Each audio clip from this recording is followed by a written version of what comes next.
नमस्कार दोस्तों, कारवां कहानियों का में आप सबका बहुत बहुत स्वागत है। आज मैं सुनाने जा रही हूँ कहानी गुस्सैल व्यापारी। दिल्ली में एक व्यापारी रहता था। वह स्वभाव से बेहद गुस्सैल था।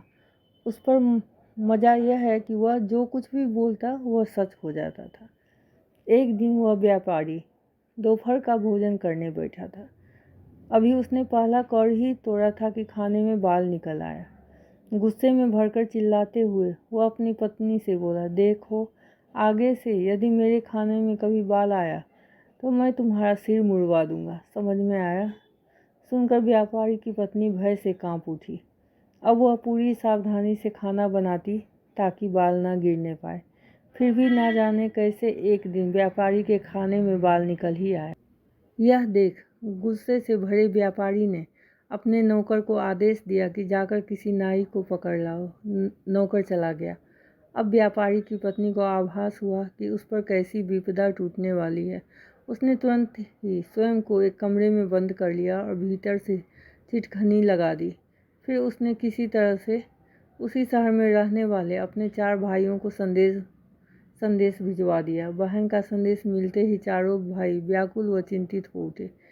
सहायता के लिए वे बीरबल के पास जा पहुँचे। बीरबल बोला, आप चारों अपना ऊपरी शरीर निर्वस्त्र रख कंधे पर अंगोछा रखकर वहाँ पहुँचे। मैं भी वहीं पहुँचूंगा। चारों भाइयों ने वैसा ही किया जैसा बीरबल ने करने को कहा था। इसी बीच व्यापारी का नौकर नाई को पकड़ लाया था। अब व्यापारी उस दरवाजे को जोर जोर से पीटने लगा जिसके पीछे उसकी पत्नी ने स्वयं को छिपा लिया था।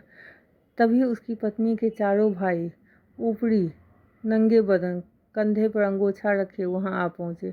व्यापारी उन्हें देखकर भौचक रह गया। तभी बीरबल भी वहां आ पहुंचा और बोला, चलो अर्थी तैयार करें।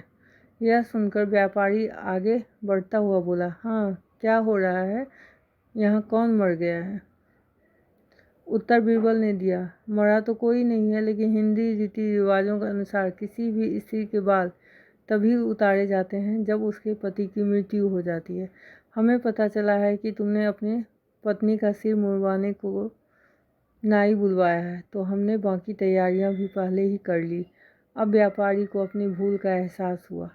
वह बोला, आप लोगों ने मेरी आंखें खोल दी।